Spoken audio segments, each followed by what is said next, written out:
Kalau sekarang kan lagi ada corona, kita disuruh pemerintah untuk stay at home, kita tidak boleh keluar-keluar. Ya, betul sekali Mas. Ini jangan keluar rumah ya. Dan kita adik-adik tetap bisa tapi adik-adik tetap bisa bersama keluarga. Halo adik-adik. Lose, hari ini kan hari Minggu. Biasanya itu adik-adik dan keluarganya pergi ke taman, ke pantai untuk bertamasya bersama. Tapi kan sekarang ini lagi ada corona, Cece. Bagaimana adik-adik bisa keluar sedangkan kita disuruh pemerintah untuk stay at home? Kita tidak boleh keluar-keluar. Lalu bagaimana caranya adik-adik bisa pergi ke pantai, bisa pergi ke taman bersama keluarganya kalau kita disuruh tinggal di rumah? Oh iya ya Lose, adik-adik jangan keluar rumah ya. Kita tetap bisa bertamasya bersama di depan rumah, di taman dekat rumah. Oh iya, betul juga Cece. Nah, karena hari ini adalah hari Minggu, semua ingatkan kepada adik-adik bahwa hari Minggu juga selain hari libur, hari Minggu juga adalah harinya Tuhan. Maka dari itu, sebelum kita pergi berlibur, sebelum kita pergi tamasya di depan rumah, kita harus beribadah dulu sama Tuhan, kita harus menyembah Tuhan dahulu. Atau Lose, dalam suasana bertamasya pun kayak begini, kita tetap bisa memuji Tuhan, beribadah kepada Tuhan Lose. Oh, kayak yang kita lakukan sekarang ini ya Cici Erika ya? Betul sekali Lose. Nah, karena hari ini adalah hari Minggu, kita mau beribadah sama Tuhan. Semua wajah kita semua untuk memuji Tuhan. Kita angkat satu pujian, Hari yang Terindah.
Tuhan Yesus, terima kasih untuk hari yang baru. Terima kasih Engkau telah bangunkan kami pagi ini.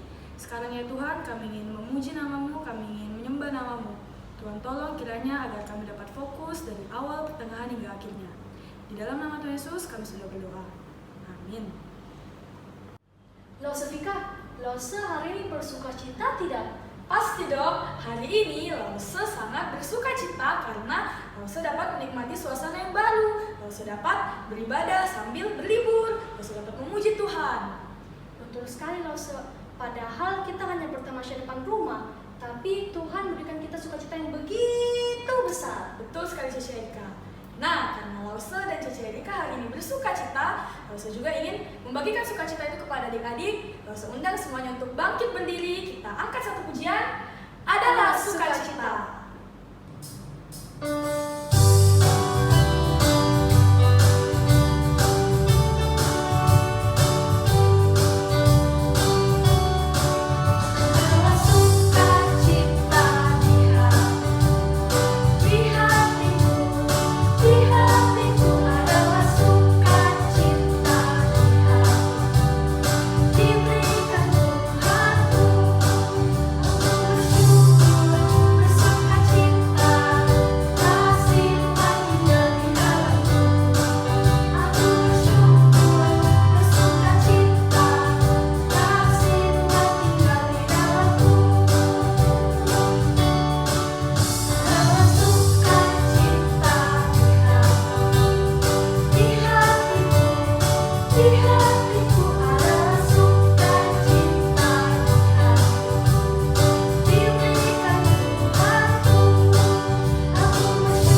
Semangat pujian dari teman kita.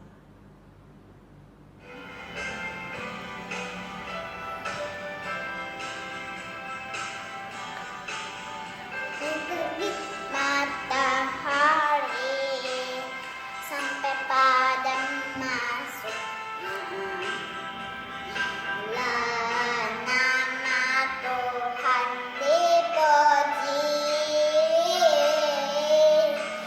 Dari terbit matahari sampai pada masuknya biarlah nama Tuhan dipuji.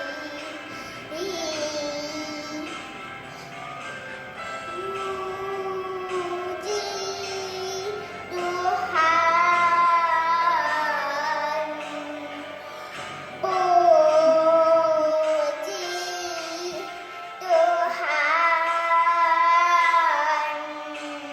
Dari terbit matahari sampai pada masuknya bulan, nama Tuhan dipuji. Dari terbit matahari sampai pada masuknya biarlah nama Tuhan dipuji. Shalom guys, anak-anak yang dikasih oleh Tuhan, ya. Lose senang sekali boleh menyapa kalian hari ini, ya. Lose terus memberikan semangat kepada kita yang sudah naik masuk di kelas yang baru, ya, terus menjalani belajar online-nya juga di rumah, ya. Mari kita tetap semangat karena dalam setiap kondisi situasi Tuhan selalu menyertai kita. Nah, hari ini kita akan melihat, belajar bersama-sama tentang satu sifat karakter Tuhan yang begitu menakjubkan, bagaimanakah dia merespon terhadap anak-anaknya yang dikasihinya yang sudah begitu berdosa kepada dia. Nah, adik-adik, tapi sebelum itu ya, karena ini adalah waktu dimana kita mendengarkan firman Tuhan, Lause ingin kita tidak melakukan hal yang lain ya, tapi kita tetap fokus ya, persiapkan hati baik-baik supaya kita dapat mendengarkan firman Tuhan baik-baik dan kita dapat melakukan itu dalam kehidupan kita. Sebelumnya kita minta pertolongan Roh Kudus dalam doa. Tuhan Yesus, terima kasih, kami menyadari Tuhan hidup kami penuh dengan pemeliharaan Tuhan dari waktu ke waktu. Kami boleh ada pada hari ini untuk mendengarkan firman-Mu, untuk beribadah, semua karena topangan tangan Tuhan. Dan Tuhan berikanlah kami hati yang terus-menerus rindu beribadah, rindu mendengarkan firman-Mu, rindu menikmati, mendengarkan Tuhan yang kami kasihi berbicara kepada kami melalui firman-Mu. Dan biarlah Roh Kudus menolong kami dengan kata-kata yang terbatas dari Lose, kami boleh mengerti firman Tuhan, dan Roh Kudus yang memampukan kami menghidupi dan menerapkan firman itu dalam kehidupan kami. Dalam nama Tuhan Yesus kami berdoa. Amin. Adik-adik, Lose ingin bertanya, bagaimanakah respon kita jikalau ada seseorang yang melakukan satu kesalahan yang besar kepada kita, yang membuat hati kita begitu sedih?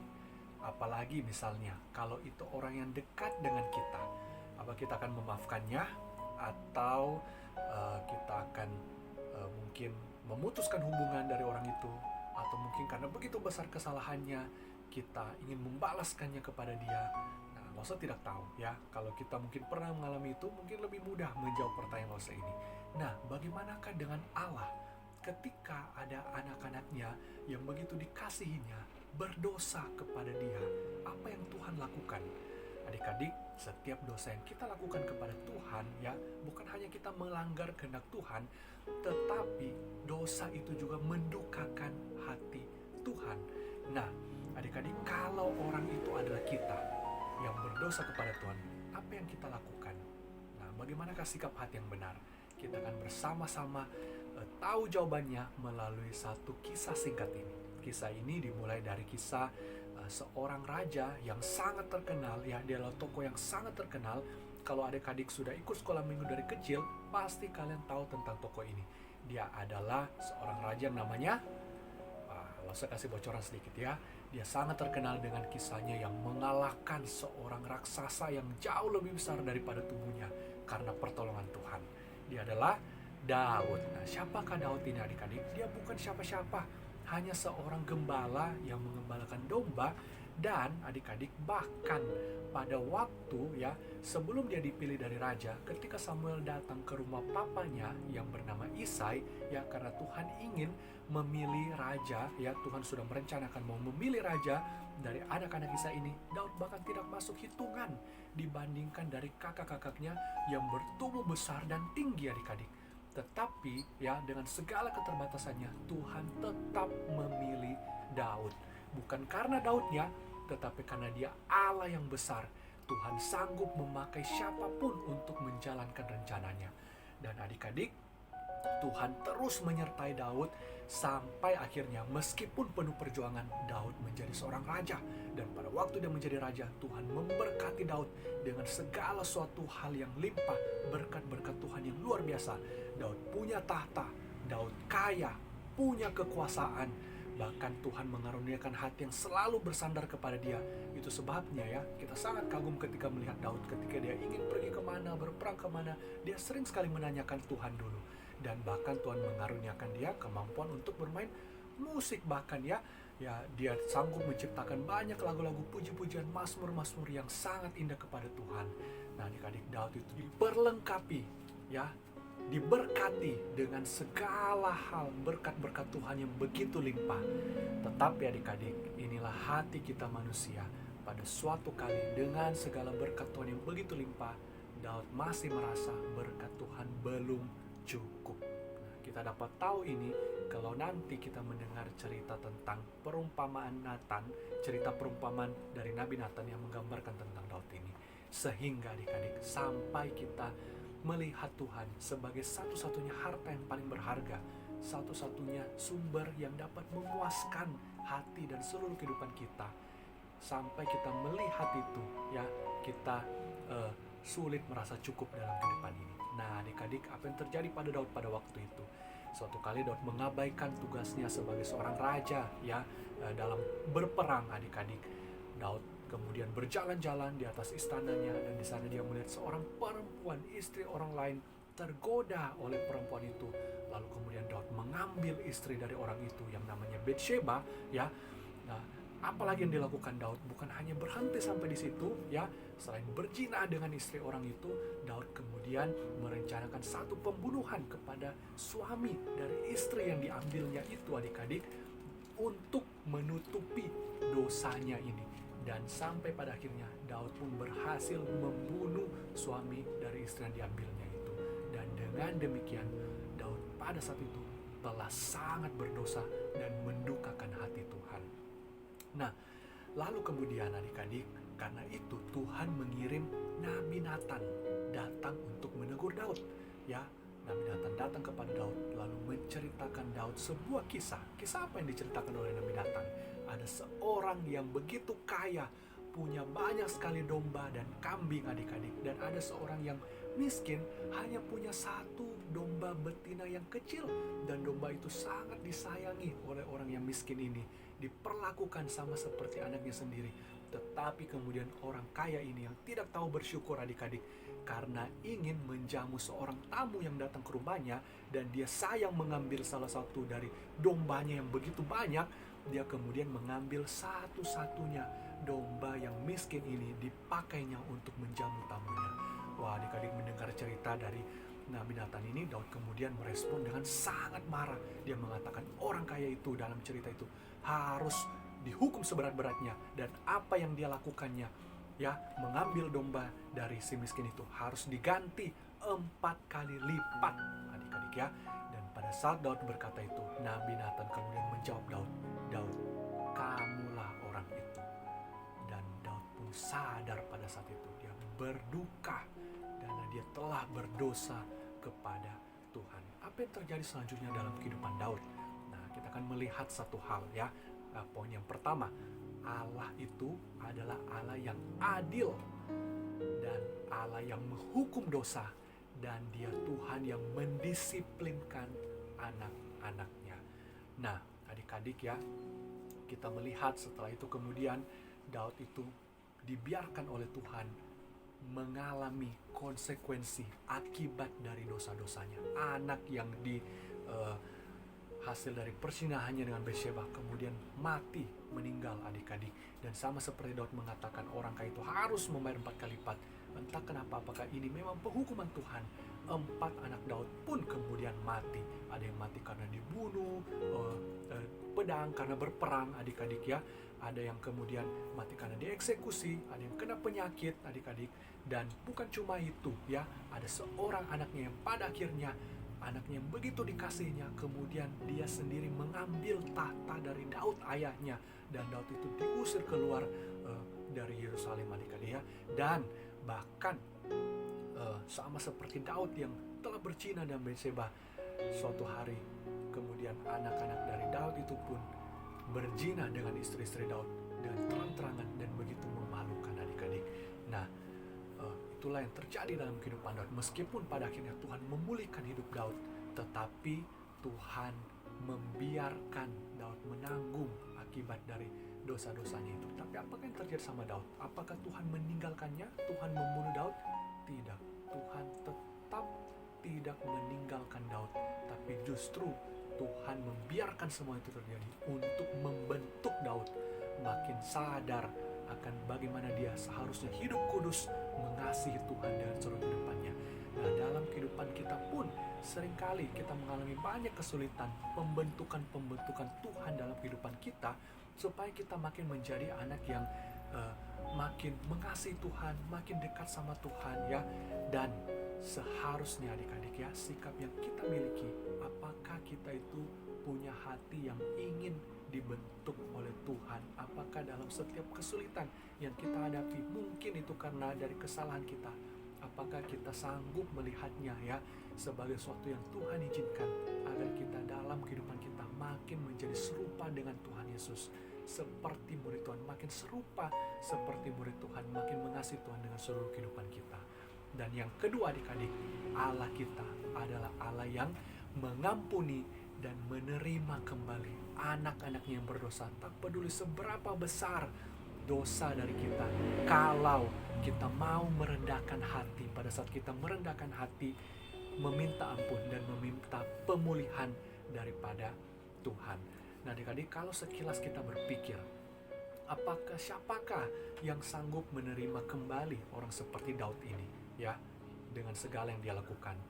Jikalau misalnya ya kejadian itu terjadi pada masa kini, kalian misalnya membaca di berita ya, ada seorang yang katanya begitu cinta Tuhan, kemudian mengambil istri orang, lalu kemudian merencanakan pembunuhan untuk menutupi kesalahannya, membunuh suami dari istri orang itu. Pembunuhan yang direncanakan itu begitu jahat, begitu licik. Pasti ya akan menerima penolakan, penghinaan dari begitu banyak orang. Tetapi apa yang Tuhan lakukan? Tuhan meskipun yang paling disakitkan hatinya, paling berduka hatinya karena anak-anak yang begitu mengasihinya telah berdosa kepada dia, tapi dia juga Allah yang paling bisa menerima kembali setiap orang-orang yang terhina, anak-anak yang sudah begitu berdosa kepada dia, karena dia Allah yang mengasihi, Allah yang mengampuni. Besar pengampunannya dalam kehidupan kita semua adik-adik ya. Nah, sehingga setiap kali kalau kita jatuh ke dalam dosa, kita berdosa kepada Tuhan, maka kita dapat meneladani sikap dari Daud ini. Awal dari pemulihan Daud sesungguhnya pada saat dia berkata di depan Natan, aku telah berdosa kepada Tuhan. Tapi kalau kita melihat dalam kehidupan kita, seberapa sering kita mau merendahkan diri, ditegur, menerima teguran atas setiap kesalahan kita. Seberapa sering kita mau merendahkan diri, mengakui dosa kita di hadapan Tuhan, bahkan mungkin meminta maaf kepada orang-orang yang kepada mereka kita telah bersalah. Nah adik-adik, mari kita melihat sekarang kepada Allah yang penuh kasih, Allah yang sanggup menerima kita ya apa adanya, Allah yang sanggup menerima kita ketika kita mengaku setiap dosa, bersedia dibentuk oleh Tuhan. Dan Daud pun mengalami itu, sehingga ketika Daud sadar akan hal itu, Daud bahkan menulis Mazmur 103 ayat yang ke-12. Sejauh timur dari barat, demikianlah dijauhkannya kita dari pelanggaran-pelanggaran kita. Terpujilah Tuhan. Mari bersama-sama kita berdoa. Tuhan, kami bersyukur karena kebenaran firman-Mu yang Kau nyatakan pada hari ini. Tuhan, jikalau mungkin suatu saat nanti, ataupun mungkin kami pernah mengalaminya, kami merasa malu. Dalam hati kami Roh Kudus berbicara bahwa kami telah bersalah, telah berdosa kepada Tuhan. Berikanlah kepada kami hati yang mau merendahkan diri, yang meminta pengampunan kepada Tuhan. Bukan karena hal lain, tapi karena sekarang kami tahu bahwa Engkau Allah yang luar biasa, Allah yang besar kasih-Nya, besar pengampunannya. Kalaupun suatu kali kami ditolak, dihina oleh orang lain, Engkau Allah yang mau dengan terbuka tangan-Mu menerima kembali setiap anak-anak-Mu yang datang kepadamu meminta pengampunan dan pemulihan daripada Tuhan. Tuhan, tolong kami makin mengasihi Tuhan, makin dekat kepada Tuhan dalam kehidupan kami. Dalam nama Tuhan Yesus kami berdoa. Amin. 51 ayat 19. Korban sembelihan kepada Allah ialah jiwa yang hancur, tetapi yang patah dan remuk gak akan kupandang hina, ya Allah.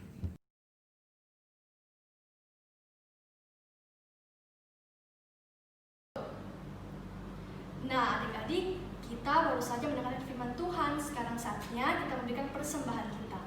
Bagaimana sih Losa cara memberikan persembahan? Nah, adik-adik bisa memberikannya lewat rekening atau QR code yang tertera di layar kaca adik-adik. Adik-adik bisa meminta bantuan kepada orang tua adik-adik. Atau adik-adik juga bisa kumpulkan persembahan adik-adik dalam celengan. Terus nanti kemudian ketika kita sudah kembali beribadah di gereja, adik-adik boleh bawa persembahannya ke gereja. Nah, sambil menyiapkan persembahan kita mau angkat satu pujian, Burung Pipit.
berikan kesehatan, kekuatan buat kami.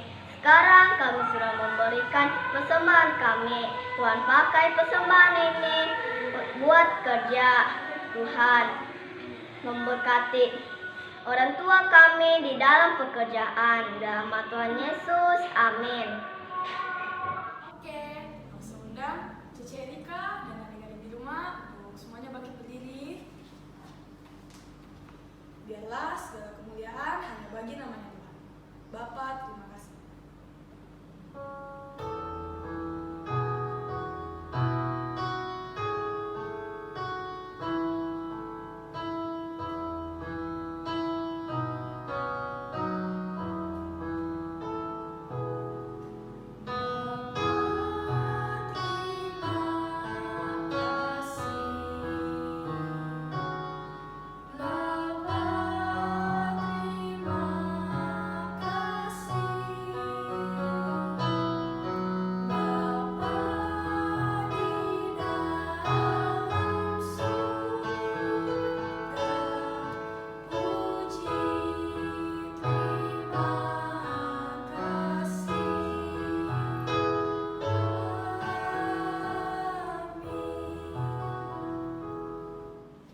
Adik-adik, mari bersama-sama kita mengakhiri ibadah kita berdoa. Tuhan Yesus, terima kasih buat pagi hari ini. Kami bersyukur, kami boleh beribadah kepada Tuhan. Biarlah pujian kami yang kami naikkan boleh memuliakan nama Tuhan, dan firman Tuhan yang sudah kami dengarkan boleh menjadi akar yang bertumbuh di dalam hati kami, dan kami boleh menjadi anak-anak yang bertumbuh semakin serupa dengan Tuhan. Terima kasih Tuhan, kiranya Tuhan juga yang terus memberkati untuk orang tua kami di dalam pekerjaan usaha yang mereka kerjakan. Biarlah di sepanjang hari, bahkan sepanjang waktu, orang tua kami juga boleh bekerja, memberikan yang terbaik untuk Tuhan. Dan sepanjang minggu ini kami serahkan hidup kami, biarlah Tuhan yang terus menjaga kami, menyertai kami. Ini doa syukur kami Tuhan, kami naikkan kepadamu hanya di dalam nama Tuhan Yesus kami berdoa. Amin. Adik-adik yang ada di rumah, kita bersyukur sekali karena hari ini kita boleh bersama-sama beribadah di dalam suasana tamasya. Terima kasih buat lo Sevika dan juga Cece Erika yang sudah melayani hari ini. Nah, kiranya adik-adik mengalami pertumbuhan, semakin hari semakin bertumbuh dan semakin serupa dengan Kristus. Nah, Lose juga tidak lupa mengingatkan buat adik-adik yang ada di rumah, jangan lupa selama seminggu ini untuk melakukan dan mengerjakan proyek ketaatannya ya. Nanti dibantu dan didampingi oleh orang tua di rumah. Nah, Lose juga tidak lupa mengingatkan tetap semangat dan jangan lupa jaga kesehatan.